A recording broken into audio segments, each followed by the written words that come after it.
I mean, obviously, it's seen as such a quintessentially British or English programme, you know, with the bunting and the whole thing of tea and cakes and all that sort of stuff.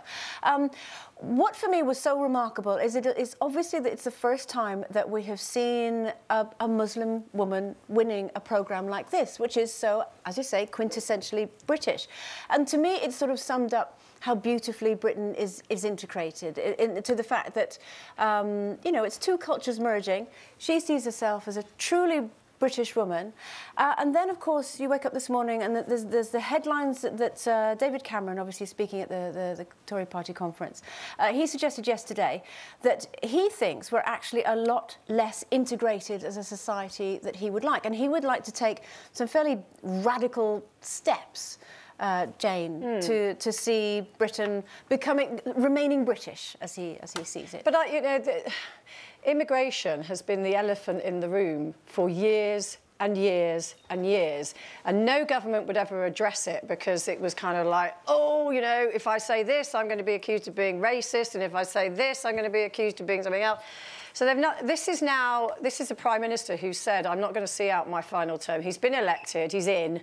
He's not going to see out his final term.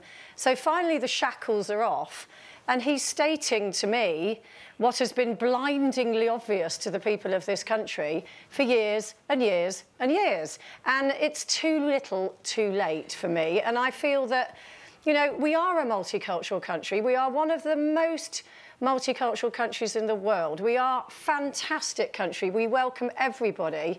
And we've allowed ourselves to be kicked relentlessly by the PC brigade going, oh, well, you're not this and you're not that.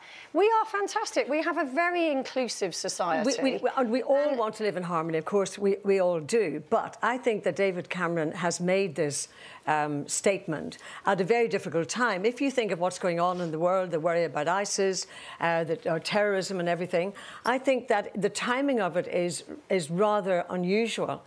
Maybe for all the reasons you said, that's why he's done it.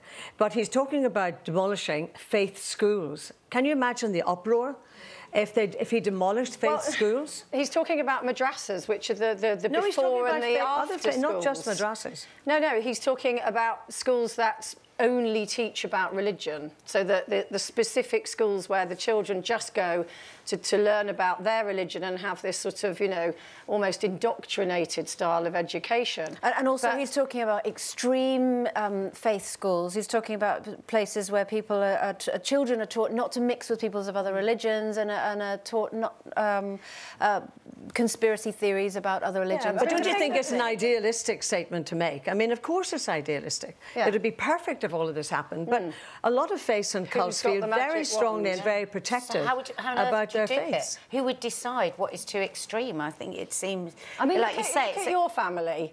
Your family love this country. Yeah. Your family, you know... Yeah, I mean, my father, bless him, you know, he's been here 40 years, and he says, I am proud to be British, and he loves his British passport. He said, we have been welcomed. Yeah. My father and all of us, none of us have ever experienced racism. Every single country in the world is racist. And there is a lot of work always to be done. There's always a faction. But also, we are a very welcoming nation. And I actually think as well that last night proved all that, because too often the headlines focus on all the things that are going wrong, with there's an awful lot that's going right. Yeah. And I think last night proved that. So congratulations, Nadiya. We think you did really well.